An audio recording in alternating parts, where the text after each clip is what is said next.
अस्सलाम वालेकुम viewers, welcome to tech talk. मैं हूं आपका इंस्ट्रक्टर उस्मान। गाइस, आज की इस वीडियो में हम बात करेंगे कि जावा को हम कैसे अपने विंडोज़ ऑपरेटिंग सिस्टम में डाउनलोड और इंस्टॉल कर सकते हैं। तो सबसे पहली बात तो ये है कि जावा की दो तरह की कैटेगरीज होती हैं। एक जावा ऐसी जो स्टैंडर्ड एडिशन होता है, दूसरा जावा जेडीके जावा डेवलपमेंट किट। इन दोनों में क्या डिफरेंस है, इनके डिफरेंट वेंडर्स को भी हम देखेंगे अपनी इसी वीडियो में। सबसे पहले हम स्टार्ट कर लेते हैं ब्राउज़र से। यहाँ पर गूगल पर आकर मैं टाइप करूँगा जावा, और जैसे ही मैंने जावा को टाइप किया, यहाँ पर ये जो फर्स्ट लिंक है जावा डाउनलोड, मैं इसे ओपन कर लेता हूँ न्यू टैब में। यहाँ पर आप देख सकते हैं कि नीचे एक बटन है डाउनलोड का, जावा डाउनलोड। अगर मैं यहाँ से इसे डाउनलोड करता हूँ और इंस्टॉल करता हूँ अपने पीसी में, तो ये हमें सिर्फ वहाँ पर हेल्पफुल रहेगा कि कुछ सॉफ्टवेयर और एप्लीकेशंस ऐसी होती हैं जिनको रन होने के लिए जावा रिक्वायर्ड होती है। अगर आपने अपने पीसी में जावा को इंस्टॉल नहीं किया होगा तो वो एप्लीकेशंस और सॉफ्टवेयर्स रन नहीं होंगे। वो आपको एक नोटिफिकेशन शो कर देंगे कि आपके पीसी में जावा इंस्टॉल नहीं है, पहले आप उसे इंस्टॉल करें। ये वर्जन सिंपल यूज़र के लिए है जिन्होंने सिंपल पीसी को यूज़ करना होता है और वो ऐसी स्पेसिफिक एप्लीकेशन और सॉफ्टवेयर को इंस्टॉल कर रहे हो जिनके लिए जावा रिक्वायर्ड होती है, तो वो यहाँ से आकर जावा को डाउनलोड कर सकते हैं। लेकिन प्रोग्रामर्स के लिए जिन्होंने जावा में कोई एप्लीकेशन को बिल्ड करना होता है, सॉफ्टवेयर बनाने होते हैं, उनके लिए जो जावा का वर्जन रिक्वायर्ड होता है वो होता है जावा जेडीके। उसके लिए हम आ जाते हैं यहाँ पर गूगल में, और गूगल पर आने के बाद यहाँ पर मैं टाइप करता हूँ Java Oracle sorry Oracle download, और यहाँ पर मैं एंटर कर देता हूँ। तो ये हमारे पास जो फर्स्ट लिंक है ओरेकल का, इसे मैं ओपन कर लेता हूँ न्यू टैब में। ये लिंक मेरे पास यहाँ पर ओपन हो चुका है जावा जेडीके का। यहाँ पर आप देख सकते हैं कि हमारे पास जो वर्जन है जेडीके का वो है 4.0.1। ये लेटेस्ट वर्जन है। अभी जो मेरे पास ये मई का मंथ चल रहा है, मई 2020 का, तो हमारे पास ये जो लेटेस्ट वर्जन है ये जावा 4.0.1 है। आप चाहें तो यहाँ से इसे अगर आप इसी वर्जन को डाउनलोड करना चाहते हैं तो यहाँ से जेटीके के डाउनलोड के बटन पर क्लिक करके आप इसे डाउनलोड कर सकते हैं। अगर मैं इसे स्क्रॉल करता हूँ तो नीचे यहाँ पर ये जावा का LTS वर्जन है। LTS stands for long term support, और इससे ये आप देख सकते हैं कि ये जो वर्जन है 11.0.7 है। अगर आप इसे डाउनलोड करना चाहते हैं तो आपको यहाँ पर क्लिक करना होगा।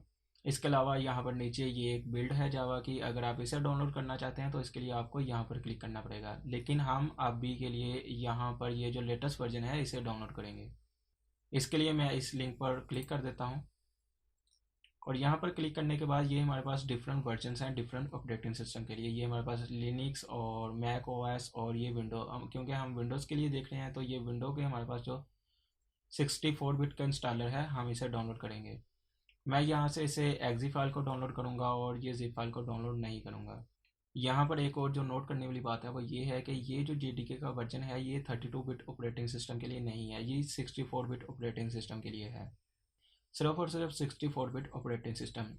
अब यहाँ पर ये भी क्वेश्चन आता है कि हमारा जो ऑपरेटिंग सिस्टम है वो 64 बिट है या 32 बिट।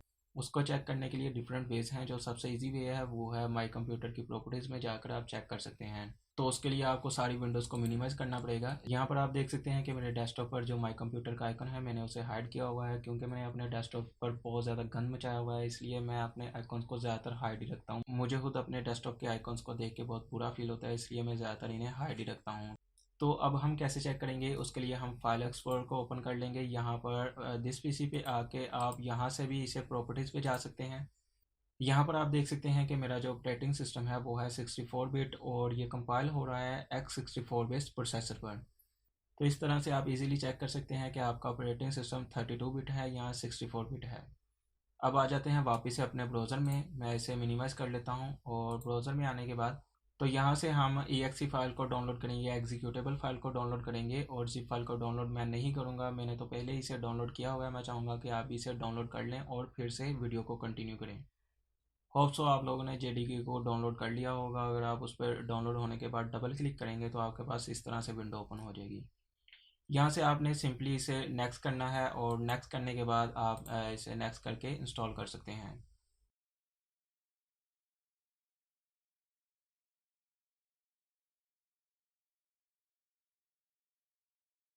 आप देख सकते हैं कि इसने हमें ये मैसेज शो कर दिया है कि जावा सक्सेसफुली इंस्टॉल हो चुका है हमारे पीसी में। मैं यहाँ से इसे क्लोज़ कर लूँगा, और क्लोज़ करने के बाद अब हम चेक करेंगे कि हमारा जो जावा है वो हमारे पीसी में इंस्टॉल हो चुका है सक्सेसफुली या नहीं।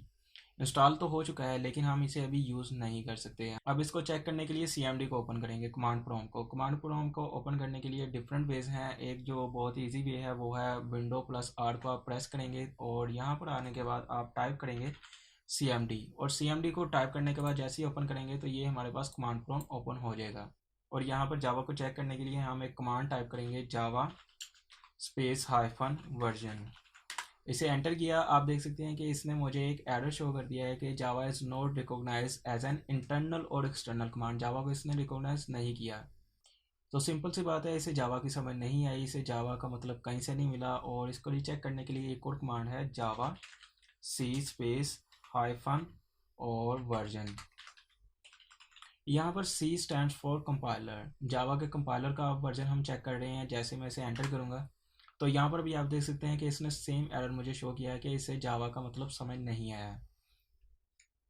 इसका मतलब ये नहीं है कि हमारे पीसी में जावा इंस्टॉल नहीं हुआ, जावा इंस्टॉल हो चुका है। अब हम उसका पाथ सेट करेंगे। अब हम ये देख लेते हैं कि जावा का पाथ कैसे सेट करते हैं, जावा के वेरिएबल कैसे सेट करते हैं। उसके लिए हम वापस आ जाते हैं। यहाँ पर आप देख सकते हैं कि यहाँ पर हमने दिस पीसी की प्रॉपर्टीज़ ओपन की थी। अब हमने क्या करना है, अब हमने सेटिंग में जाना है। सेटिंग में जाने के लिए या तो आप यहाँ पर एडवांस सिस्टम सेटिंग्स पर क्लिक करेंगे या फिर आप यहाँ पर चेंज सेटिंग्स के बटन पे क्लिक करेंगे। आप इन दोनों में से किसी पर भी क्लिक कर लेते हैं। मैं यहाँ पर एडवांस सिस्टम सेटिंग के बटन पर क्लिक करता हूँ और क्लिक करने के बाद हमारे पास ये वाली टैब है। अगर आप चेंज सेटिंग के बटन पर क्लिक करेंगे तो आपके पास ये वाली टैब ओपन होगी। आपने यहाँ पर आ जाना है एडवांस सिस्टम सेटिंग में और यहाँ से आपने एनवायरनमेंट वेरिएबल्स के बटन पर क्लिक करना है। यहाँ पर आप जैसे क्लिक करेंगे तो हमारे पास यहाँ पर सिस्टम वेरिएबल्स भी हैं और यूज़र वेरिएबल्स भी हैं। यहाँ पे आपने सिस्टम वेरिएबल्स में आके एक न्यू वेरिएबल क्रिएट करना है, जावा अंडरस्कोर होम के नाम से, और एक आपने पास सेट करना है। अब ये दो काम क्यों ज़रूरी हैं, जैसा कि आपको पता है कि जावा तो हमने सक्सेसफुली इंस्टॉल कर लिया था अपने पीसी में, लेकिन जैसे ही हमने CMD में उसकी कमांड्स को रन किया तो उसे जावा नहीं मिला। CMD में उसकी कमांड्स को रन करने के लिए हमने यहाँ पर उसका पाथ सेट करना है। पाथ सेट करने के लिए हम यहाँ पर आ जाएंगे पाथ में और यहाँ पर हम एडिट करेंगे। एडिट करने के बाद हमें इसका पाथ कहाँ से मिलेगा, पाथ फाइंड करने के लिए हम वापस से यहाँ पर अपने फाइल एक्सप्लोरर में आ जाते हैं और यहाँ पर आने के बाद C में, और C में जाने के बाद प्रोग्राम फाइल, और प्रोग्राम फाइल में आप यहाँ पर आपको एक फ़ोल्डर मिलेगा जावा के नाम से। यहाँ पर हमारे पास जितने भी हमने जावा के वर्जन्स इंस्टॉल किए होंगे वो यहाँ पर हमें सारे मिल जाएंगे। क्योंकि मैंने यहाँ पर सिंपल एक ही वर्जन इंस्टॉल किया है 14.0.1, तो मुझे एक ही फ़ोल्डर यहाँ पर डिस्प्ले हो रहा है। तो मैं यहाँ से इस फोल्डर को ओपन कर लूँगा और इस फोल्डर में जाने के बाद मेरे पास ये जो बिन का फोल्डर है, और यहाँ से मैं ये पाथ कॉपी कर लूँगा। पाथ को कॉपी करने के बाद मैं वापस से आ जाऊँगा एनवायरनमेंट वेरिएबल्स में और यहाँ पर मैं न्यू के बटन को क्लिक करूँगा और क्लिक करने के बाद मैं यहाँ पर पाथ को पेस्ट कर दूंगा। और पेस्ट करने के बाद मैं यहाँ पर इससे यहाँ पर सिंपली क्लिक कर दूंगा और क्लिक करने के बाद हमारे पास ये जो पाथ है बिन फोल्डर तक का, ये हमारे पास यहाँ पर आ चुका है। अब ये पाथ तो यहाँ पर आ चुका है, इसे क्या करना है, इसे यहाँ से क्लिक करके हम मूव अप करेंगे। अब ये मूव अप करना ज़रूरी तो नहीं है, लेकिन ये इस केस में ज़रूरी है कि अगर आपके पास जावा के डिफरेंट वर्जन इंस्टॉल हैं तो और आप जावा के जिस वर्जन को यूज़ करना चाहते हैं आपको उस वर्जन को हमेशा टॉप में रखना होगा। जो वर्जन हमारे पास टॉप पे होगा वो वर्जन ही यूज़ होगा। तो यहाँ से इसे मूव अप करने के बाद इसे ओके कर दूंगा और ओके करने के बाद हमने यहाँ पर एक वेरिएबल सेट करना है। वेरिएबल सेट करने के लिए हम यहाँ पर आएंगे, न्यू के बटन पर क्लिक करेंगे और न्यू के बटन पर क्लिक करने के बाद जो वेरिएबल का नाम होगा वो होगा जावा अंडरस्कोर होम। और जावा अंडरस्कोर होम के बाद हमारे पास इसकी जो वैल्यू होगी वो वैल्यू कहाँ से आएगी, वो वैल्यू हम वापस से आएंगे हमारे इसी एक्सप्लोरर में। एक्सप्लोरर में वापस आने के बाद मैं एक स्टेप बैक चला जाऊंगा और बैक जाने के बाद ये जो पाथ होगा हम इस पाथ को यहाँ से कॉपी कर लेंगे। कॉपी करने के बाद हम यहाँ पर वापस आएंगे और वापस आने के बाद ये जो होम का वेरिएबल है यहाँ पर इसकी वैल्यू सेट कर देंगे और वैल्यू सेट करने के बाद ओके करेंगे और ओके करने के बाद मैं इसे यहाँ से ओके कर दूंगा। ओके करने के बाद यहाँ पर भी इसे अगेन ओके कर दूंगा और सब कुछ सेट करने के बाद मैं यहाँ पर जो मेरे पास CMD था इसे मैं यहाँ से क्लोज कर लेता हूँ। क्लोज करने के बाद मैं अगेन से CMD को ओपन करूँगा। उसके लिए मैं सर्च में टाइप कर देता हूँ CMD और इसे यहाँ से ओपन कर लेता हूँ। ओपन करने के बाद मैं जैसे ही यहाँ पर कमांड टाइप करूँगा वही वाली command Java space hyphen version, और जैसे मैंने इसे टाइप किया आप देख सकते हैं कि इसने मुझे इसकी डिटेल शो कर दिया है कि जावा का जो हमारे पास वर्जन है वो यहाँ पर आ रहा है। और इसके अलावा यहाँ पर हमारे पास जावा SC रन टाइम एनवायरनमेंट भी इसने इंस्टॉल कर दिया है, इसे हमें सेपरेट से इंस्टॉल करना नहीं पड़ा। और अगर मैं जावा के कंपाइलर का वर्जन चेक कर लेता हूँ दोबारा से, तो मैं यहाँ पर टाइप करूँगा जावा C स्पेस हाइफन वर्जन, तो ये मेरे पास इसने जावा कंपाइलर का वर्जन भी शो कर दिया है। तो तो ये तो था जावा को इंस्टॉल करना, उसके पाथ को सेट करना। अब हम बात कर लेते हैं थोड़ी सी वेंडर्स की। मैंने स्टार्ट में आप लोगों को बताया था कि हम वेंडर्स पर भी बात करेंगे। अब वेंडर्स पे बात करने के लिए वापस से हम आ जाते हैं ब्राउज़र में, और ब्राउज़र में आने के बाद हमारे पास ये जो ओरेकल का हमारे पास जेडीके है, ये हमारे पास फ्री टू यूज़ तो होता है, हम इसे फ्रीली यूज़ कर सकते हैं, लेकिन लोकली अपने पीसी में। जैसे ही हम अपनी एप्लीकेशन या सॉफ्टवेयर को होस्ट करेंगे किसी भी सर्वर पर, तो उस लाइसेंस के लिए हमें पे करना पड़ेगा ओरेकल को। बट डोंट वरी, मैं आपको इसका अल्टरनेटिव भी बताऊंगा। अल्टरनेटिव के लिए मैं यहाँ पर आ जाता हूँ गूगल में, और यहाँ पर मैं टाइप करूँगा जावा,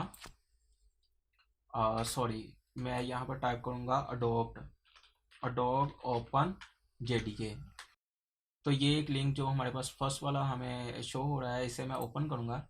ओपन करने के बाद ये जो जेडीके है, यहाँ से आप देख सकते हैं कि हमारे पास जो ओपन जेडीके इसका वर्जन 14 यहाँ पर शो हो रहा है। ये हमारे पास LTS वर्जन है, और ये हमारे पास जो उसकी बिल्ड है, आप यहाँ से भी इसे डाउनलोड कर सकते हैं। तो अगर आप अपनी एप्लीकेशन को फ्रीली होस्ट करना चाहते हैं किसी भी सर्वर पर, तो आप इस जेडीके को यूज़ कर सकते हैं। इसके लिए आपको बिल्कुल भी पे करना नहीं पड़ेगा, ये फ्री ऑफ कॉस्ट है। होप सो आप लोगों को मेरी ये वीडियो पसंद आई होगी। तो अगर आपको मेरी ये वीडियो पसंद आई हो तो मेरी वीडियो को लाइक कीजिए, मेरे चैनल को सब्सक्राइब कीजिए। Thank you for watching. अल्लाह हाफिज़।